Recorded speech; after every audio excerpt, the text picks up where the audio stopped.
अनेक औषधी वनस्पती आणि जैवविविधतेने नटलेले महाराष्ट्रातील एक ऐतिहासिक ठिकाण म्हणजे रायरेश्वर पठार।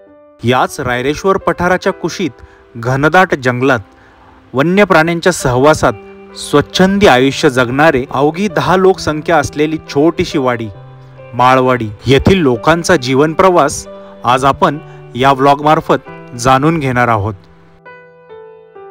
आपण आता रायरेश्वराच्या घनदाट जंगलात आज शिरलो एकदम। या ठिकाणी रानगाव्यांचा मुक्त वावर आहे। कोणी आहे का? पूर्ण फलटून टाकले। इथं राहायचं म्हणजे सोपं नाहीये आम्हाला। तर 4 महिने तर असा पाऊस जर फुल असेल तर आम्हाला बाहेर पण निघता येत नाही। ऊन पण नसेल बघायला भेटत, अजिबात नाही। आम्हाला 4 महिने ऊनच बघता भेटत नाही। आल्यापासून पूर्ण असंच पॅक असतं। गवेत भरपूर आणि बिबटे वगैरे असे रात्रीच्या वेळेस फिरतात इकडून। आमच्या घरातूनच एक आमचे कुत्रे असतं, ते कुत्रे नेले घराच्या। म्हणजे कुत्रे जे बिबट्याने ओढून नेले ते या ठिकाणावरून नेले का? कापून ठेवायचा, वाहू गावतो तेव्हा असं वाळलं की कापून ठेवायचं। कधी कापता तुम्ही?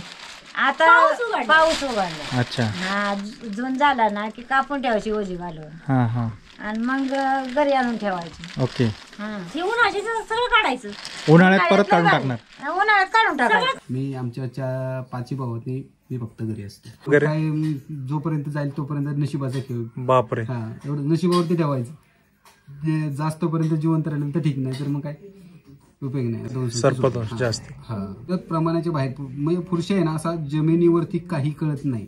त्याचा कलर आणि मातीचा आणि त्याचा कलर सेम। इकडचा जो जांभा दगड आहे ना, दगडावरती जर बसला तर दगडासारखाच दिसणार।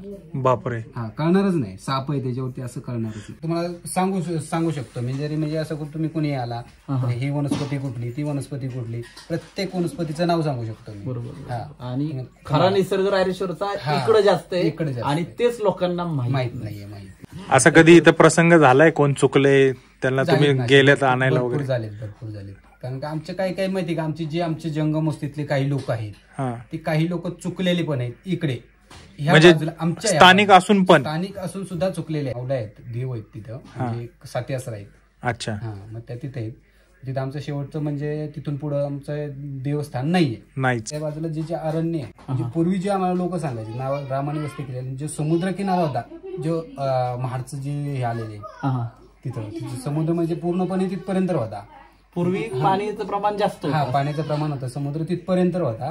मग ते रामाने तिथं बसून बाण मारल्यामुळं समुद्र पुढे गेला। असं एक पूर्वी लोक तिथं सांगतात, कारण का तिथं स्थान आहे त्याचं, म्हणून तिथं एक रान म्हणून असं बोलतात त्या ठिकाणाला। रामेचा दारा पण एक आहे तिथं, रामदारा। रामदारा तिथं आहे। ओके मित्रांनो, आजूबाजूला तुम्हाला दिसत असेल दाट धुकं आहे, थोडक्यात हे ढग आहेत जे आपल्या अंगावरून वाहत आहेत। रायरेश्वराचं दाट जंगल आहे, त्या जंगलामध्ये ही फुलं खूप सुंदररित्या बहरलेली आहेत। पूर्ण डोंगर सोंडेवरती ही फुलं आहेत, त्याच्यामधून ही चिंचोळी वाट जाते। आणि आता आपण ज्या घरी चाललोय ते वाघमारे कुटुंबीय, अशा या वातावरणात ते लोक त्या ठिकाणी जीवन जगतात। तर त्यांचीच आज आपण भेट घ्यायला चाललेलो आहे। चला। रायरेश्वर पठारावर येणारी बरीचशी ट्रेकर मंडळी ही मुख्यत्वे रायरेश्वर मंदिर, 7 रंगांची माती, पांडवकालीन लेणी इत्यादी ठिकाणांनाच भेट देते, परंतु या ठिकाणी सहसा कोणी येत नाही, त्यामुळे तसा हा भाग अतिशय दुर्गमच। रायरेश्वराच्या जंगलात पावसाचे प्रमाण इतके प्रचंड की उंच वृक्षांवर देखील गवत आणि शेवाळ यांचे वाढलेले प्रमाण पाहावयास मिळते। मित्रांनो, आपण आता रायरेश्वर पठारावर आहे, तो वाटेत जाताना हे झाड दिसतंय, तर या ठिकाणी आपण आता जे उभं आहे ते प्रचंड धुकं आहे आणि त्याच बरोबरीने पाऊस इतका कोसळतो की अक्षरशः या संपूर्ण झाडावरती कुठेच असा भाग शिल्लक नाही ज्याच्यावरती गवत नाही उगवलेलं। प्रत्येक फांदीवर गवत या ठिकाणी उगवलेलं दिसतंय। तर याच्यावरून तुम्हाला कल्पना येईल की आपला जो पश्चिम घाट आहे, त्या पश्चिम घाटामध्ये खास करून घाट मात्यांवरती पावसाचा जोर हा किती प्रचंड प्रमाणात असतो, त्याचं हे उत्तम उदाहरण आहे। रायरेश्वर मंदिराच्या मागील बाजूने म्हणजेच पश्चिमेकडे जाणाऱ्या रस्त्याने रानामानातून गेलेली वाट आपल्याला या घनदाट जंगलाकडे घेऊन जाते। या वाटेवरून चालताना रस्त्यात उजवीकडे आणि डावीकडे अशी 2 घरे पाहावयास मिळतात.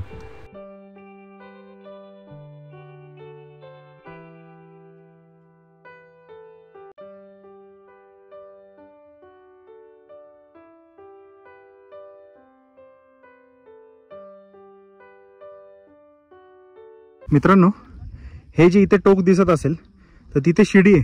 तिथून आपण रायरेश्वरावरती वरती चढून आलो होतो आणि आता ढग चाललेत तिकडून आपण अशी वाट काढत आलेलो आहे आणि समोरचा नजारा, चहूबाजूला पसरलेले दाट धुके आणि अंगावर कोसळणाऱ्या पावसाच्या धारा या अनुभवत आमची वाटचाल सुरू होती. मित्रांनो, आपण आता रायरेश्वर पठाराकडून, रायरेश्वर पठाराचा जो पश्चिमेकडचा भाग आहे तर त्या ठिकाणी मोजकी 1-2-3 घरं राहतात. तर ते अत्यंत प्रतिकूल परिस्थितीत ते लोक त्या ठिकाणी राहतात. आणि या बाजूला जास्ती जे कोणी ट्रेकर मंडळी येतात त्यांचं येणं या बाजूला खूप कमी असतं. तर या बाजूलाच आपण आता ही रानवट तुडवतोय आणि वाघमारे म्हणून एक कुटुंबी आहेत, ते त्या ठिकाणी राहतात. तर त्यांना आपण भेटतोय. चला. डोंगर सोंडेमधून गेलेली वाट आणि चहूबाजूला पसरलेली कारवीची फुले हा नजारा डोळ्यात साठवत आम्ही वाटचाल करत होतो आणि तेवढ्यात पावसाने उघडीप दिली. पाऊस खूप जोरात पडत होता. पाऊस आता नुकताच उघडलाय. थोडंसं पुढे या, समोर जो नजारा दिसतोय तुम्ही दाखवतो.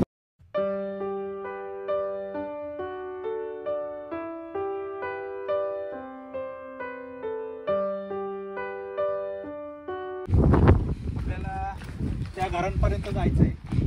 हे समोर खोरं बघता तुम्ही, फुलं कसली उमललीत पठारावरती.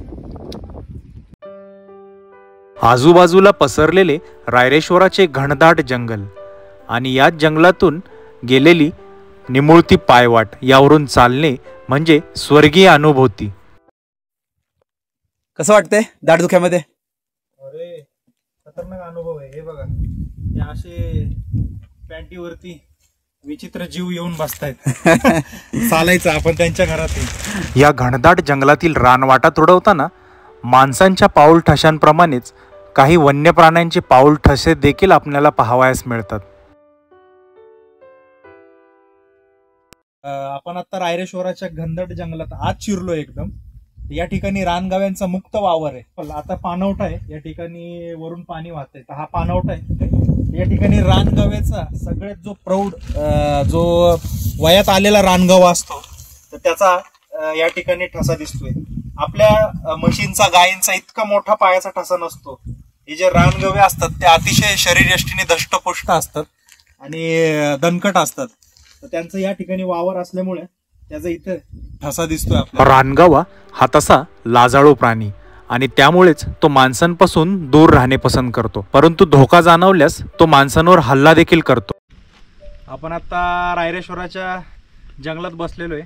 आजूबाजूला रानफुलं दिसत असतील तर तुम्ही मागे बघू शकता. पिवळा रंग आहे, पांढरा आहे, मध्ये हे ब्ल्यू कलर, निळ्या कलरची पण फुलं आहेत. विविध रंगांनी नटलेली रानफुले पाहत आम्ही वाडीच्या जवळ पोहोचलो.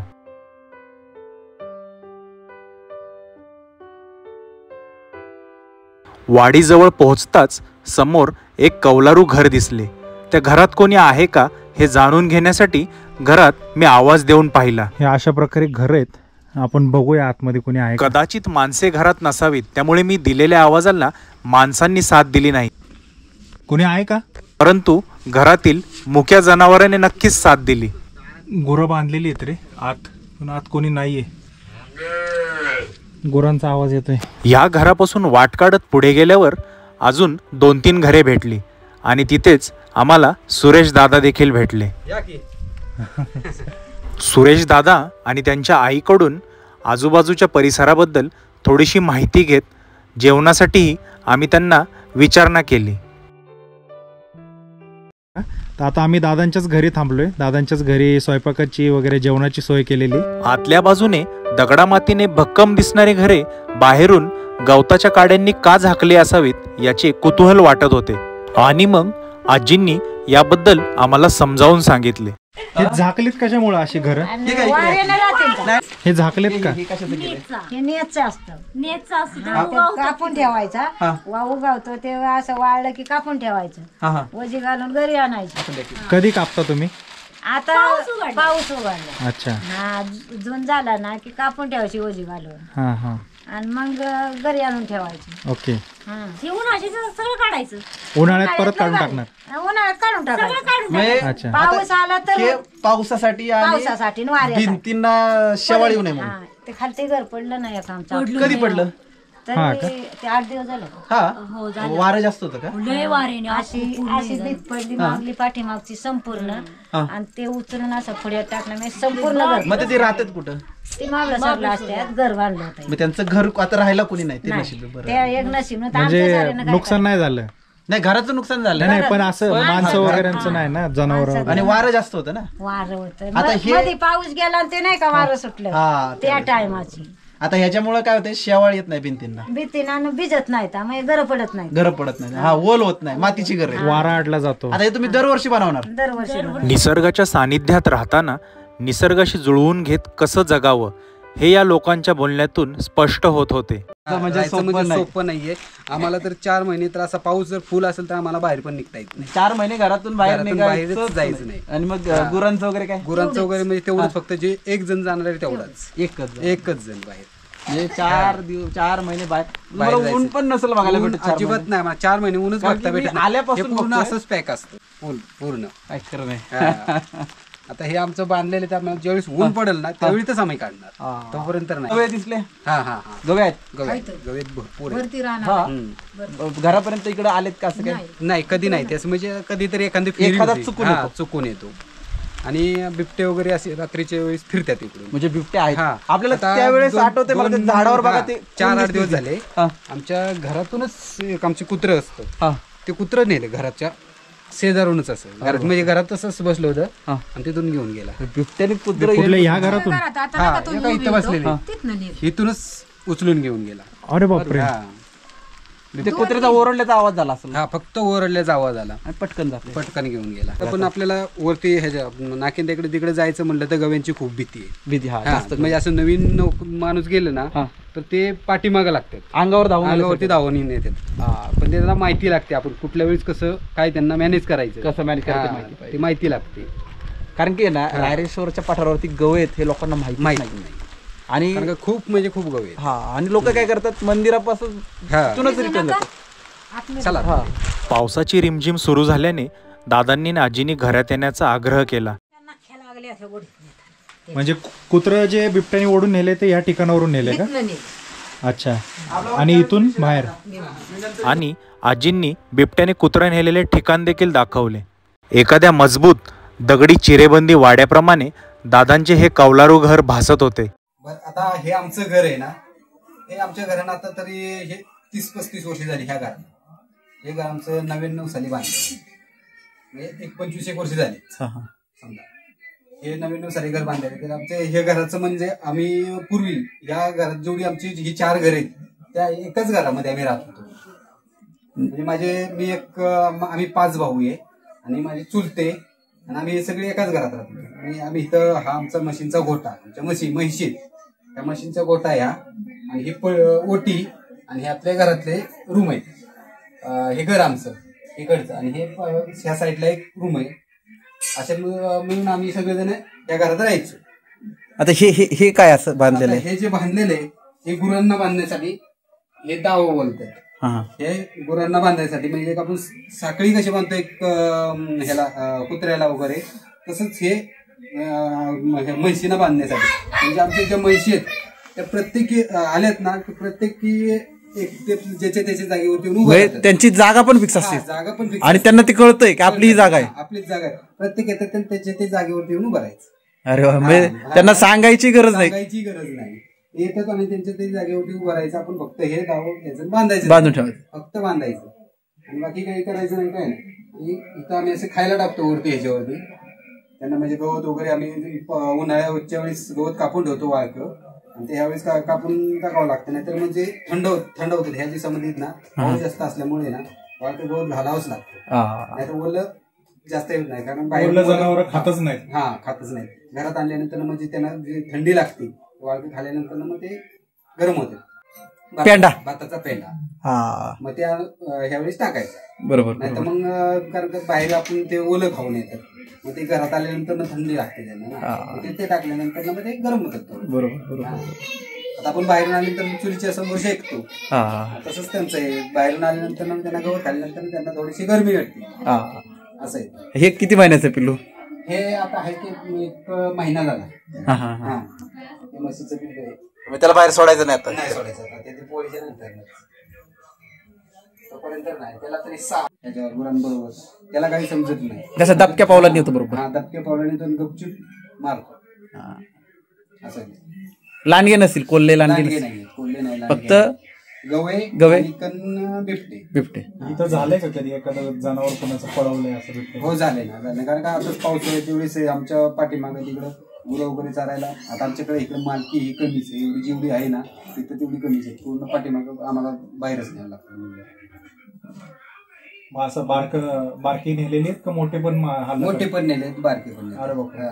आणि आता हे खाली आमच्या इथं खाली दानवलीची पण गुरं वरतीच असतात, इकडे हात चालायला. कड्या खाली आहेत, ती कड्यातून वरती येतात चरण्यासाठी. आता कारण काय खाली त्यांना चरायला वगैरे काही नाही, वरती चालल्यानंतर वरतीच जास्त करून चरायला वगैरे. बाहेर आम्ही दादांशी गप्पा मारत असताना आतमध्ये आजींची स्वयंपाकाची तयारी सुरू झाली होती. आम्ही मातीच खाली असा गरम म्हणून माती टाकायची, मातीतच खाली हे सारवायला. आणि हे गुरांच्या शेणाने सारवलेले. गुरांच्या शेणानेच खाली जी जमीन सारवलेली आहे गुरांच्या शेणाने सारवलेली.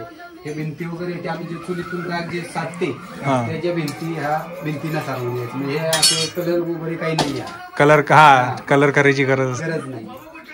ह्या राखाच्या भिंतीने सारवली. हे पूर्ण चिखला आणि दगड, चिखल आणि दगड मध्ये सगळ्या भिंती द्या. ओके. आणि हे पूर्वीचं काम आहे, लाकडाचं वगैरे सगळं. भिंतीमध्ये असलेल्या खुंट्या, लाकडाची मांडणी, ज्याच्या आधारावर हे घर भक्कमपणे उभे राहते, असे मोठमोठाले वासे. आज अशा बांधणीची घरे गावाकडे देखील क्वचितच पाहायला मिळतात. ओंकार शाळेत गेला की नाही? सुट्टी शाळेला? कुठे आहे तुझी शाळा? हे घे, खाऊ घे. येस, मंदिरात शाळा. खाऊ मिळताच दादांची मुले आजूबाजूला येऊन आनंदाने कुतूहलाने कॅमेरे, मोबाईल यांच्याकडे पाहू लागली. घरातील दरवाजांच्या चौकटी या अत्यंत रेखीव सुबक पद्धतीने लाकडात तयार केलेल्या होत्या. म्हणजे हे एकदम कोरीव काम असं लाकडात केलेलं आहे.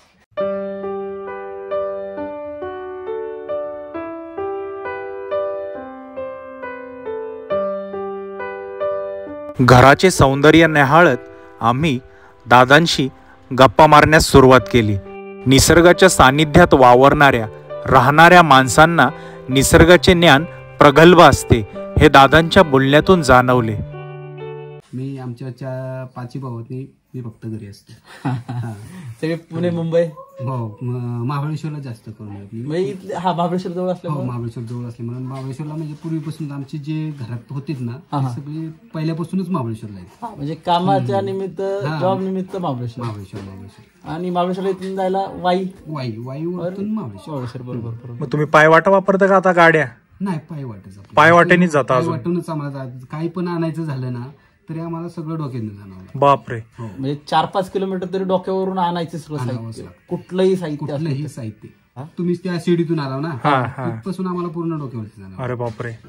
इथपर्यंत डोक्यावर. तिकडे राहणारे लोक तरी म्हणजे ठीक आहे, जवळ आहे, तरी जवळ आहे. पण तुम्ही एकदमच दुर्गम आहे इकडे. एकदम दुर्गम. आम्हाला दुसरी काहीच सोय नाही, डोक्यावरती आणल्याशिवाय आम्हाला पर्यायच नाहीये. आणि जर मेडिकल म्हणजे काय असं आजारी वगैरे जोपर्यंत जाईल तोपर्यंत नशिबाचा खेळ. बापरे. एवढं नशिबावरती ठेवायचं. जास्तपर्यंत जिवंत राहिलं तर ठीक, नाही तर मग काय उपयोग नाही. असं आहे. आणि मग तुम्ही न्यायचं झालं तर झोळी करून. झोळी करून अशी डोली बनवायची, डोली पेशंट घेऊन. बापरे. म्हणजे आपण ते आता गवत वगैरे भरण्यासाठी आपण ते डालगं बनवतो ना, डाळ त्यात भरायचं, त्यात ठेवायचं आणि उचलून घेऊन जायचं. आणि इकडं म्हणजे जास्त करून आमच्याकडे जास्त केसेस म्हणजे सापाची, सर्पदंश जास्त. पुरुष प्रमाणाच्या बाहेर म्हणजे पुरुष आहे ना असा जमिनीवरती काही कळत नाही. त्याचा कलर आणि मातीचा आणि त्याचा कलर सेम. हा हा इकडचा जो जांभा दगड आहे ना दगडावरती जर बसला तर दगडासारखाच दिसणार. बापरे. हा कळणारच नाही साप आहे त्याच्यावरती असं कळणारच नाही. पण मग आता तुम्हाला जर काय एखादं समजा कुणाला झालं तर तुम्हाला थोडा तर उपाय माहिती असेल ना त्याच्यावर काय? त्याच्यावरती तो उपाय करतो आम्ही. म्हणजे कसं थोडाफार तरी पण आपल्याकडे औषध आहे तर तू थोडंसं औषध दिल्यानंतर तोपर्यंत माणूस जातो. अच्छा म्हणजे काय तुम्ही देता त्याच्यावर लगेच चावलं? त्यामध्ये आमच्याकडे औषध वनस्पती आहे हा ती थोडीशी लावायची म्हणजे लावली आणि प्यायला द्यायची. मग आपल्या रानात मिळते इकडे? अच्छा काय नाव काय म्हणतात त्याला? त्याला म्हणजे त्याचं नाव आहे धामण म्हणून. अच्छा त्या वनस्पतीचं नाव आमच्याकडे आम्ही दामन बोलतो. धामण साप म्हणजे सापाच्या ह्याच्यात पण धामण येतं ना? हा दामन साप. आता फिरायला जे रायरेश्वरला येतात लोक त्यातलं इकडे येतात की नाही? कसे ठराविक लोक काही ज्यांना म्हणजे नाकिंद्याला गेलेत ना त्यांना म्हणजे थोडंफार माहिती तेवढीच लोक येतात. जास्त म्हणजे काही लोकांना माहित नाही इकडचे हा भाग आहे हा कोणाला माहितच नाहीये. रायरेश्वर म्हणजे रायरेश्वरच्या आजूबाजूला फिरतात आणि तिथूनच जातात. पण खरं म्हणजे इकडं जे काय बघण्यासाठी निसर्ग सौंदर्य जे आहे ना ते सगळं इकडे आहे. बरोबर बरोबर. तुम्ही ह्या बाजूला आल्यानंतर ना तुम्हाला अजून थोड्या दिवसानं जास्त नाही थोड्या दिवसानं गणपतीच्या नंतर जर आला ना तुम्हाला तो खूप काही अजून बघायला भेटेल. तुम्हाला सांगू शकतो म्हणजे असं तुम्ही कुणी आला ही वनस्पती कुठली ती वनस्पती कुठली प्रत्येक वनस्पतीचं नाव सांगू शकतो. बरोबर. आणि खरा निसर्ग रायरेश्वरचा इकडे जास्त आहे आणि तेच लोकांना माहित नाहीये. म्हणजे जर लोकांना हे माहिती झालं तर तिथं जसं लोकांना काम भेटतंय की बाबा शनिवार रविवार भरपूर लोक येतात 10 लोक जेवण करायला येतात त्यांना जेवण द्या त्यातून इन्कम सोर्स म्हणजे इकडे जर पब्लिक आलं तर तुम्हाला पण त्याचा भरपूर फायदा होऊ शकतो. आणि त्यात तुम्हाला म्हणजे ही वाट माहिती खूप कमी लोकांना माहिती असते. आता इकडच्या वाट्यात सगळं टोटली अख्ख्या गडाच्या टोटली सगळं माहिती मला. आता पूर्वीपासून मी सगळं माहिती आहे मला. बरोबर. असं कधी इथं प्रसंग झालाय कोण चुकले त्यांना तुम्ही गेलेत आणायला वगैरे? भरपूर झालेत. कारण का आमचे काही माहिती का आमचे जंगम वस्तीतले काही लोक आहेत ते काही लोक चुकलेले पण आहेत इकडे म्हणजे स्थानिक असून सुद्धा चुकलेले आहेत. बापरे. त्यांना म्हणजे फोनवरती त्यांनी फोन करून आम्हाला बोलवलं मग त्यांना जाऊन स्वतः आम्ही घेऊन आलेले आहे. अरे बापरे. त्यांना इकडे यायचं होतं ना ती ज्या वेळेस आपण ते मावळ्यांना गेलो ना तिकडे जाऊन राहिलेली. ते मावळ्या म्हणजे तुमची हद्द आहे का गावाची शेवटची? नाही आमचं म्हणजे पूर्ण आका मुरात आमचा आहे पण ती जे आमचं देवस्थान आहे ना शेवटचं तिथे शिव म्हणायची थोडक्यात. शिव आमचं. अच्छा. देवाचं म्हणजे आमचे जे देवस्थान मावल्या आहेत देव आहेत तिथं म्हणजे 7 आसरा आहेत. अच्छा. मग त्या तिथे आहेत. तिथं आमचं शेवटचं म्हणजे तिथून पुढं आमचं देवस्थान नाहीये. नाहीच तिथपर्यंत तेवढं शेवटचं. मावल्यांच्या पाठीमागे एक तुम्हाला नाकिंदा म्हणून आहे आणि तिथं नाकिंदाच्या अलीकडं 7 पडदी कडा आहे दाखवला मी. ते मागच्या वेळेस दाखवलं. त्या बाजूला जे अरण्य आहे तर एक रामानी वस्ती केलेली तिथं. म्हणजे पूर्वी जे आम्हाला लोक सांगायचे नाव रामानी वस्ती केलेली जो समुद्र किनारा होता जो महाडचं जे हे आलेले तिथं समुद्र म्हणजे पूर्णपणे तिथपर्यंत होता. पूर्वी पाण्याचं प्रमाण जास्त पाण्याचं प्रमाण होतं समुद्र तिथपर्यंत होता. मग ते रामाने तिथं बसून बाण मारल्यामुळं समुद्र पुढे गेला. असं एक पूर्वी लोक तिथं सांगतात कारण का तिथं स्थान आहे त्याचं म्हणून तिथं एक रान म्हणून असं बोलतात त्या ठिकाणाला. रामेचा दारा पण एक आहे तिथं. रामदारा तिथं आहे. ओके. तुम्हाला मी दाखवेल कारण का तिथं दारे 2-3 दारे आहेत म्हणजे कुठला दारा आहे ते सगळं मला माहिती आहे. अच्छा. नाकिद्याच्या अलीकडे तिथं आहे रान आणि रामेचा दारा आहे त्याच्या साईडला दुसरा एक दारा आहे आणि खाकर दारा एक आहे. भरपूर त्या साईडून दारे भरपूर आहेत. आता हे गवे जे येतात इकडे ते मला वाटतं इथं कुठे उतरायला जागा आहे ना. खाकरदारेने येतात. परत हा इथं गाईदार आहे गाईदाऱ्यातून वरती येतात. गायदाऱ्यात. परत त्या साईडला एक जांभूळदार आहे जांभूळदाऱ्यातून वरती येतात. आपण खाली गेलो तिथूनही वरती येतात. त्या वाटेने पण येतात. त्याला आम्ही बोलतो कापसीचं बदर. त्या दाऱ्याला कापसीचं बदर बोलतो. अच्छा. पुढे गेल्यानंतर त्या पठाराला गेलं ना मावल्यांच्या अलीकडे त्या पठाराला एकदम तुम्हाला अशी निळसर फुलं अशी गोल पांढरी निळसर अशी पूर्ण अशी एवढी उंचीची पूर्ण भरलेली अशी दिसणार. एकसारखं म्हणजे पूर्ण भरलेलं. ह्या टायमाला म्हणजे कसं माहितीये का तुम्ही दीपावलीच्या टायमाला आल्यानंतर ना खरा निसर्ग बघायचा तो आता पण आहे पण आता कसं माहितीये का तिकडं जायचं म्हटलं म्हणजे खूप अवघड आहे. दुःख पण जास्त आणि ते असे किडे असतात कानीट म्हणून म्हणजे त्याला हे म्हणतात आपण त्याला त्या अंगाला चिटकले ना की ते रक्त शोषून पितं. घेतं. काय म्हणतात त्याला? जळू जळू जळू म्हणतात आम्ही त्याला. कानिट बोलतो. तुम्ही काय अच्छा. म्हणता? कानिट ते बोलतो. जास्त आहेत तिकडं. तिकडे जास्त आहेत ते. आणि ते पाणीचं जास्त लागलं ना की अंगाला बसतात ते. आणि ते कधी बसतात कळत नाही. कधी आणि काय ते करतात ओढून ते काढायचे नसतात ते. वडून नाही काढत. त्याच्यावरती त्यांनी रक्त पिऊन तो बाहेर पडू द्यायचा. पडून नाही द्यायचा. हा. त्याला पाडायचं असेल तर आपल्या जवळ मीठ ठेवायचं. मीठ. अच्छा. हा, किंवा मीठ चुना. ठेवून तू मीठ किंवा चुना मीठ ठेवलं ना असं हा. की ते आपोआप पडून जातं. हा. आणि ते मिठाशिवाय मरत नाही.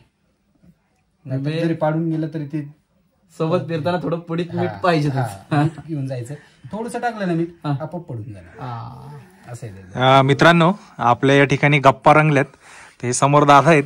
सह्याद्री पुत्र म्हणजे सह्याद्रीमध्ये वावरणारी ही लोक आहेत. वाघाचं काळीस ठेवून ही लोक या ठिकाणी वावरतात आणि अत्यंत बारीक बारीक गोष्टी ज्या की आपण सह्याद्रीमध्ये वावरताना आपल्याला ज्या काळजी घेतली पाहिजे तर त्या दादांकडून आज या ठिकाणी ऐकायला मिळतात. ते खरंच खूप छान आणि त्यांचे काही अनुभव आहेत ते शेअर करतायत. तर खूप छान गप्पा रंगल्यात आमच्या आणि मस्त वाटतं या ठिकाणी. तांदूळ कारण की आपल्याकडे तांदूळ होतच नाही. ह्या दुःखामुळे ना तांदूळ जे रोप होते त्याला पीक येत नाही. म्हणजे ते जगतच नाही. जगतच नाही. ह्या जगायला जगतो हा. पण जे वरती भात येते ना भात येत नाही. ह्या दुःखामुळे ना अच्छा. बाजत नाही. तांदळाला धुकं चालत नाही. हा धुकं चालत नाही. पाऊस किती बी सहन होतो. हा पाऊस भरपूर आहे इकडे पण दुःख नाही ना. दुःखामुळं त्याला बाजतच नाही. म्हणजे जे दाणे येतात ना ते येत नाही. मग प्रमुख तुमचं इथलं नाचणीचे नाचणी आणि गहू पोळ्याच्या नंतर. हा दिवाळीनंतर. बरोबर. कारण काय ह्या दिवसात गहू केल्यानंतर तो टिकत नाही. बरोबर. नाचणीच. हा म्हणजे आमच्याकडे काय पाणी वगैरे आम्ही देत नाही गव्हाला. बिना पाण्याचा गहू होतो फक्त ओलिया मातीवर. बापरे. हा पाणी वगैरे देत नाही आम्ही. बिन पाण्यावर गहू होतो. पाण्यावरती गहू. बाकी मग थंडीचं जे धुकं वगैरे पडत असेल ते त्याच्यावर दव पडतं ना दवावरती त्याच्यावरतीच गहू. अरे वा. हा इकडचं पाणी वगैरे नाही. आम्ही कुठलं खत टाकत नाही काही नाही. फक्त आमच्या गोठ्यातून जे शेण असतं ना तेवढंच फक्त वावरामध्ये जातं आमच्या. अरे वा. तेवढंच टाकतो. पण ते पण प्युअर ना. कुठलं खत काहीच नाही. रासायनिक खत नाही. रासायनिक खत तुम्हाला तुम्ही नाचणी वगैरे विकता? हा विकतो ना आम्ही नाचणी वगैरे. मला नाचणी पाहिजे. हा मिळेल की मिळेल. त्या टायमात येतो बरोबर. नाचणी पाहिजे असेल तेवढी. म्हणजे जर तुम्हाला कोणी जर कॉन्टॅक्ट केला आम्हाला विकत पाहिजेत नाचणी किंवा कारण की आताच्या घडीला नाचणी कोणी करतच नाही. करत नाही. आता सगळं कसं आलंय भात ऊसाची शेती ज्वारी भुईमुग सोयाबीन एवढंच आहे. आणि जास्त भर लोकांचा भातावर आहे इंद्रायणी. आणि नाचणी सारखं पौष्टिक आहार काही नाही. काही कारण की लहान मुलं जर असतील घरात तर त्यांना ती नाचणीची खीर करून पाचतात नाचणीची खीर. हा म्हणजे तुम्हाला जर फोन केला तुम्ही चालेल. आता ह्या दिवसात आम्ही म्हणजे काय बाजारातून जे भाजीपाला आणतो ते आणायचं ना आम्ही आणत नाही. कारण का इकडेच भाजीपाला आहे आमचा. ह्या दिवसात भाजीपाला तुम्ही अगोदर सांगितलं असतं ना मी येतोय तर त्यावेळेस मग तुम्हाला मी जी रानची भाजी असती पालेभाजी ती आणली असते मस्त खायला. तुम्ही रानची भाजी आणि इथली भाजी खाऊन बघा. रानची भाजी आणि आपली बाजारात जे भाजीपाला भेटतो ते खाऊन बघा. त्याच्यात आणि ह्याच्यात किती फरक आहे. रानच्या भाजी इथं कुठल्या कुठल्या असतात मग तशा? आपल्याकडे कुरडूची भाजी, मुरडाची, सेंडवल आणि आंबूची, कौल्याची असे म्हणजे प्रत्येक आमचे नाव. अरे बापरे. नाही पण ह्या भाज्या पहिल्यांदा नाव ऐकतोय. नाही आहेत ना. कुरडूची भाजी मी ऐकून आहे. हा बापरे. कुरडूची भाजी, परत मुरडाची भाजी, परत भारांगीची भाजी, अशा भरपूर भाज्या आहेत आपल्याकडे. वेगवेगळ्या प्रकारच्या भाजी आहेत पण आम्ही त्या भाजीशिवाय खात नाही भाजी. त्या रानात सहज मिळतात तुम्हाला इथं? अरे वा. इकडे भरपूर भेटतात. म्हणजे आता जरी तुम्ही अगोदर बनवायला असता सकाळी बोलला असता तुम्ही भाजी वगैरे तुम्हाला टेस्ट करण्यासाठी थोडीशी बनवून दिली असते. बनवण्याची पण त्याची पद्धत वेगळी असते. जशी आपण बाजारातून आणतो त्याची वेगळी असते. इकडच्या भाज्यांची वेगळी. आपण काय दुसरं टाकत नाही. कांदा आणि तेल आणि चटणी आणि मीठ. बाकी दुसरं काहीच नाही टाकायचं. मसाला वापरायचा नाही. काही नाही. आणि त्याच्याबरोबर नाचणीची भाकरी. हा नाचणीची भाकरी. अरे वा. मस्त. तुमच्या आता इथं घरं किती आहेत? सध्याला किती लोक राहताय तुम्ही? सध्याला आम्ही आता इथे ना 10 लोक आहे. फक्त 10 लोक? हा फक्त 10 लोक आहे. बापरे. बाकीचे आमचे सगळे बाहेर आहेत. कारण काय मला बाहेर गेल्याशिवाय पर्यायच नाही. कमवायला काहीच नाही ना. साधनच नाही. नाहीये. असे म्हणजे मोजकी लोकच फक्त घरी. आणि सगळे म्हणजे म्हातारीच असतील जास्ती करून? म्हातारी जास्त करून. आता एवढं ह्याच्यामध्ये एरियामध्ये फक्त मी इथं म्हणजे असं तुम्हीच एक करते असे तरुण? हा तरुण कंपल्सरी राहणार. तसे येऊन जाऊन असतात आमचे. पण कंपल्सरी मी फक्त इथे एकटाच. दादांशी गप्पा रंगलेल्या असतानाच आजींनी गरमागरम जेवणाचे ताट समोर आणून ठेवले. गरमागरम पिठलं, नाचणीची भाकरी आणि कांदा भजी असा मस्त बेत जुळून आला होता.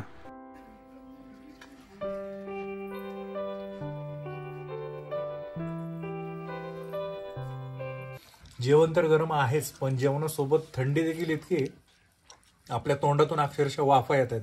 तुम्हाला मी बोलताना दिसते की नाही माहित नाही, पण तोंडातून अक्षरशः वाफा येत आहेत, इतकी थंडी आहे बघा, भयानक थंडी आहे. आमच्यापैकी कोणीही नाचणी न मागता देखील आजींनी तिघांसाठी 3 अशा नाचणीच्या पिशव्या भरून आणून ठेवल्या. दुर्गम भागात राहून परिस्थितीने खचून देखील या माणसांच्या मनाची श्रीमंती काही औरच. पुन्हा परत निघताना आम्ही सुरेशदादांचा फोन नंबर घेतला. एकदा सांगा ना. आज आपण 9422 44 97 72 सुरेश वाघमारे दादांनी आता त्यांचा नंबर सांगितलेला आहे. तर कोणी या ठिकाणी येणार असेल, तुम्हाला जर मागील बाजूचा जो ट्रेक करायचा असेल तर घाटवाटा या रानातून गेलेल्या वाटा थोड्याशा अवघड आहेत. तर तुम्ही येण्याआधी नक्की फोन करा, म्हणजे ते तुम्हाला सर्व काही मदत आणि बाकी तुमची जेवणाची वगैरे सोय देखील या ठिकाणी करतील. आज पुन्हा एकदा नव्याने सह्याद्रीच्या रानावनात राहणारी, जीव लावणारी मायेची माणसे भेटली आणि सोबतीला असंख्य गोड आठवणी. मंडळी, आपण जर कधी रायरेश्वराला गेलात तर रायरेश्वराच्या घनदाट अरण्यात विसावलेल्या या अवघ्या 10 लोकवस्ती असलेल्या निसर्गरम्य माळवाडीस नक्की भेट द्या.